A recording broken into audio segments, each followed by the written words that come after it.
Halo teman-teman, kita mau update mengenai oknum, diduga oknum ya, KPP Pati teman-teman ya. Tetapi bukan diduga oknum lagi, ini sudah pasti oknum. Oke, KPP Pati adalah KPP di Jawa Tengah kalau nggak salah ya.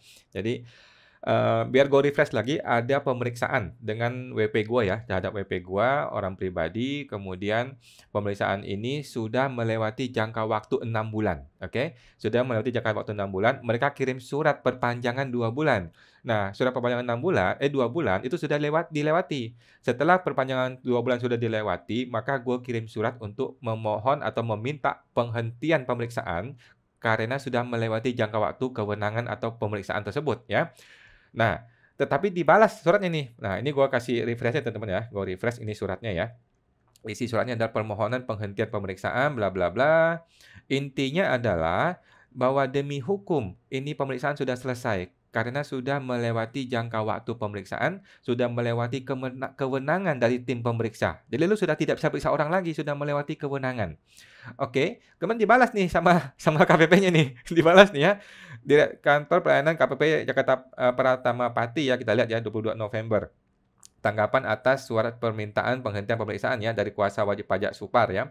Ini dikirimkan ke alamat gue bla bla bla. Oke.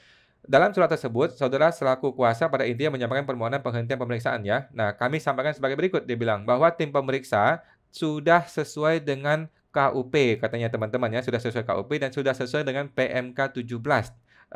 Junto bla bla bla ke PMK 184 2015 sampai ke PMK 812 PMK 18 ya tahun 2021 sampai ke Undang-Undang HPP juga sudah diperbaharui ya mengenai proses pemeriksaan. Jadi intinya mereka bilang bahwa mereka sudah sesuai dengan pedoman. Kemudian pasal 13 ayat 1 Undang-Undang KUP mengatakan jangka waktu penerbitan SKP adalah 5 tahun setelah saat terutangnya pajak bla bla bla ya.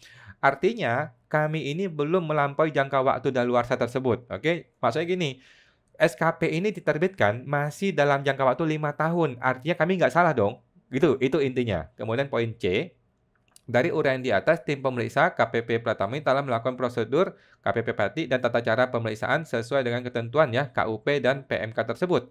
Oke. Nah, bla bla bla. Oleh Bapak Paulus Sucipto Adi Dosoputro ya, Pak Paulus ya. Sudah disampaikan kepada Direktur Penyuluhan Pelayanan dan Hubungan Masyarakat ke Pak Ibu Dwi Astuti. Pertanyaan gua, kenapa ini surat dikirim kepada Dwi Astuti? Coba teman-teman mikir. Kenapa surat ini dikirim kepada Dwi Astuti? Apakah ada permintaan khusus dari Dwi Astuti? Kita tidak tahu, teman-teman ya. Apakah ada arahan khusus dari Dwi Astuti mengenai surat ini? Kita tidak tahu, teman-teman ya. Tetapi sangat aneh, kenapa pemeriksaan pajak dikirimkan kepada Dwi Astuti selaku penyuluh? Ini kan nggak ada urusan. Nggak ada urusannya Dwi Astuti dengan pemeriksaan ini. Kenapa surat pemeriksaan dikirim kepada Dwi Astuti? Kenapa coba, teman-teman? Coba dipikir, teman-teman ya. Pikir-pikir. Kepala Kantor Wilayah DJP Jawa Tengah 1, ini betul ya. Kepala Kantor Layanan Informasi dan Pengaduan. Nah, kenapa masih dikirim ke sana? Ini nggak jelas. Oke, teman-teman ya. Oke. Jadi ini adalah gagal paham, teman-teman yang gagal paham atau sengaja pura-pura bodoh atau pura-pura nggak paham dari oknum KPP Pati atau seseorang di kantor pusat yang mengarahkan mereka, yang menyetir mereka, yang mengatur mereka. Kita tidak tahu, teman-teman ya. Jadi gini, teman-teman, gua kasih analogi ya. Gua kasih analogi, teman-teman ya. Analogi contoh lu beli handphone nih. Lu beli handphone, teman-teman, contohnya ya. Di handphone ini tertulis ada garansi 1 tahun. Oke, garansi 1 tahun. Artinya kalau rusak dalam 1 tahun, lu dikasih garansi. Pertanyaan gua, kalau lu klaim garansi mobil, garansi handphone ini dalam waktu 6 bulan.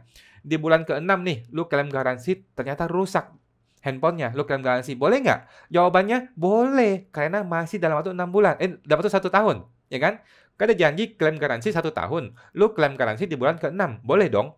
Tetapi, teman-teman, ada term and condition, ada syaratnya, ada kondisinya, ada prosedurnya. Contohnya, kalau rusaknya gara-gara lu banting pakai tangan lu sendiri, ya kami tidak mau terima klaim asuransi. Dia bilang kan, klaim garansi. Oke, walaupun masih dalam waktu 1 tahun, tetapi ada prosedur yang sudah lu langgar, dia bilang. Maka lu tidak boleh klaim garansi.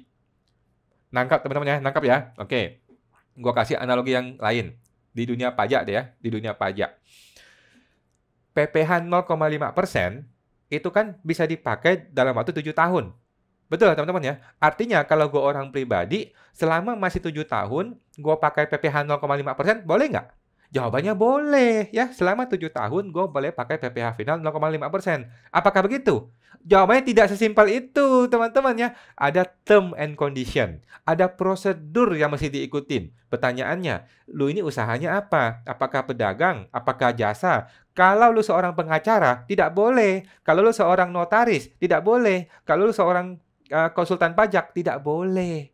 Jadi kalau lu seorang seorang artis contohnya atau seorang agen asuransi deh.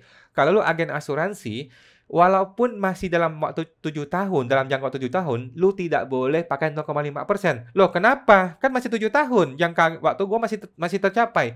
Karena lu sudah melanggar prosedur.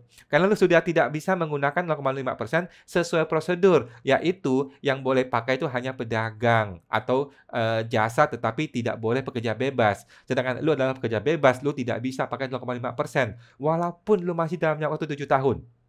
Paham ya teman-teman ya? Gua kasih gua kasih analogi lain. Analogi lain.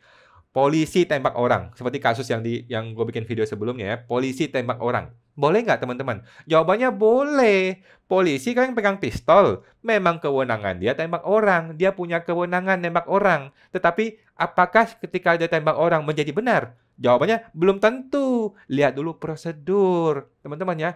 Kewenangan tidak sama dengan sewenang-wenang. Kewenangannya ada betul, tetapi prosedurnya kalau dilanggar, maka kewenangannya cacat. Kalau kewenangan cacat, maka itu pelanggaran hukum, teman-teman ya.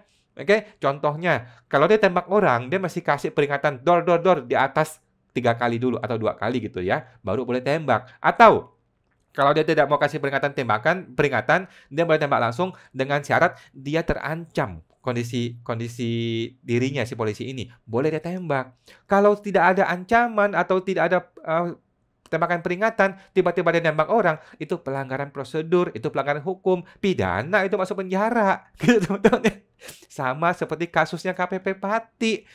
Memang betul SKP terbit dalam 5 tahun, betul. Tetapi SKP terbit itu ada tata caranya, ada prosedurnya. Prosedur ini sudah dilanggar. Kenapa dilanggar? Karena pemeriksaan punya jangka waktu. Lu tidak bisa begitu mulai pemeriksaan, gua tunggu tahun ke-5 baru gua terbitin SKP. Tidak bisa. Ketika lu mulai pemeriksaan, argo sudah berjalan.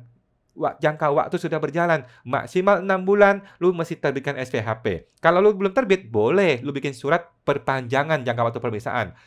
Setelah selesai jangka waktu perpanjangan ini, harus lu terbitkan itu SKP atau SPHP. Kalau lu nggak terbit, itu pelanggaran prosedur. Kalau lu terbitnya nanti setelah 3 tahun kemudian, walaupun masih dalam jangka waktu 5 tahun, tetap itu cacat prosedur. Kalau cacat prosedur, itu cacat dan batal demi hukum.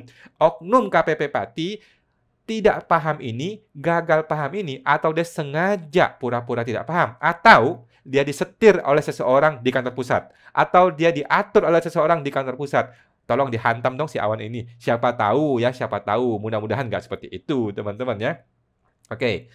Jadi, gua sudah kirimkan email kembali kepada, nah, gua kirim email nih teman-teman ya, kepada informasi@pajak.go.id, gua sambungkan ke pengaduan Itjen, ke pengaduan pajak, ke pengaduan Komwasjak, ke kode etiknya pajak, ke Kemenkeu Prime, dan ke Ombudsman belum ya? Ke Ombudsman nanti gua kirim juga ya. Gua kirim. Dear tim informasi pajak, gue bilang, tolong berikan informasi dasar hukum atas surat tanggapan dari KPP Pati ini berdasarkan hukum yang berlaku. Apakah isi surat tersebut benar sesuai hukum? Tolong dielaborasi berdasarkan sumber kewenangannya dan sumber prosedural. Terima kasih, gue bilang ya. Gue sampaikan 2 surat ini, teman-teman ya. Nah, kita tunggu apakah tim informasi kantor pajak akan balas email gue atau dia akan cuekin dibuang ke tong sampah. Atau jangan-jangan email gue sudah diblok, kita tidak tahu, teman-teman. Oke, oke, kita akan bikin laporan teman-teman ya. Kita akan bikin laporan dari lapor.go.id ya. Kita akan testing ya laporan Go.id apakah betul bisa untuk mencari keadilan di sini teman-teman ya. Ini adalah lapor Go.id pengaduan aspirasi permintaan informasi. Gua akan kirim ke pengaduan ya. Perhatikan cara penyampaian pengaduan yang baik dan benar. Oke, klik judul laporan Anda ya. Oknum kantor pajak KPP Pati melanggar prosedur, oke? Prosedur pemeriksaan pajak. Oke, ketik isi laporan. Oke, saya mengirim surat ke KPP Pati permintaan penghentian pemeriksaan. Oke, karena sudah melewati jangka waktu pemeriksaan. Oke, pajak. Kemudian surat saya dibalas dengan surat tertulis bahwa mereka tidak melanggar hukum. Nah, padahal mereka telah gagal paham aturan hukum yang berlaku. Oke, kita pilih tanggal kejadiannya. Tadi tanggal berapa ya? Tanggalnya adalah 22 November. Oke. Kita lihat nih ya, kita testing apakah benar lapor Go ID ini bisa membantu kita ya. Ketik lokasi kejadiannya, Jawa Tengah. Oke, Provinsi Jawa Tengah. Ketik instansi tujuan ya, Kementerian Keuangan. Kementerian Keuangan ya. Atau bisa kantor pajak. Enggak lah ya, Kementerian Keuangan lah ya. Pilih kategori laporan Anda. Agama, ekonomi, keuangan, kesehatan, ketentraman, lingkungan hidup, pekerjaan umum, pendidikan, pertanian, politik, dan hukum, politisasi ASN, sosialisasi, spam lapor ini apa nih? Energi sumber daya, kekerasan, kependudukan, ketenagakerjaan, pemulihan ekonomi, pencegahan, pendidikan mudik, perlindungan konsumen, teknologi informasi, topik khusus. Apa ini ya? Ulang. Agama bukan. Corona, ekonomi dan keuangan, anggaran dan pembenaran, bea cukai, jasa keuangan, kawasan ekonomi, kekayaan negara, kepuasan konsumen. Kepuasan konsumen boleh ya? Kita nggak puas ya. Oh, pajak nih, ada pajak nih. Pajak. Oke. Kita lapor, teman-teman, kita lapor ya. Kita tidak pakai anonim dan tidak pakai rahasia, kita lapor. Langsung ya? Apa sudah? Tulis laporan, proses verifikasi, proses tindak lanjut, beri tanggapan, selesai.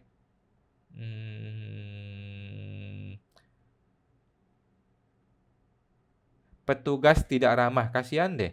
Antrian farmasi, permintaan informasi. Oke, banyak juga ya. Banyak juga teman-teman orang ngelapor ya. Wih, banyak banget laporannya, 900.000. Gimana dia mau proses? Ada yang lapor lagi nih. Boleh pakai chatting begini. Ini seperti media sosial ya, lumayan teman-teman ya, lumayan juga ya. Kita tunggu ya, apakah laporan gua bisa terlihat ya, nanti kita lihat ya. Ini laporan saya, kita klik di sini. Laporan saya, ada nggak laporan gue? Jangan sampai hilang laporannya. Gue udah capek-capek ketik. Nah, ini teman-teman ya, ini ya teman-teman ya. Kita lihat ya, selengkapnya seperti ini ya. Kita nanti lihat ya. Oke, kita lihat ya. Apakah nanti akan betul-betul terlapor? Apakah betul-betul benar-benar diproses ya? Kita tunggu teman-teman ya. Mudah-mudahan diproses ya teman-teman ya. Jadi lumayan juga seperti ini. Ada dashboardnya, kita bisa lihat bagaimana hasilnya teman-teman ya. Oke, begitulah dunia tipu-tipu di kantor pajak KPP Pati teman-teman ya. Dan kita akan pantau terus bagaimana hasilnya. Mudah-mudahan segera ada proses dari pengaduan informasi maupun lapor Go ID. Teman-teman, sampai jumpa lagi, semoga terbantu.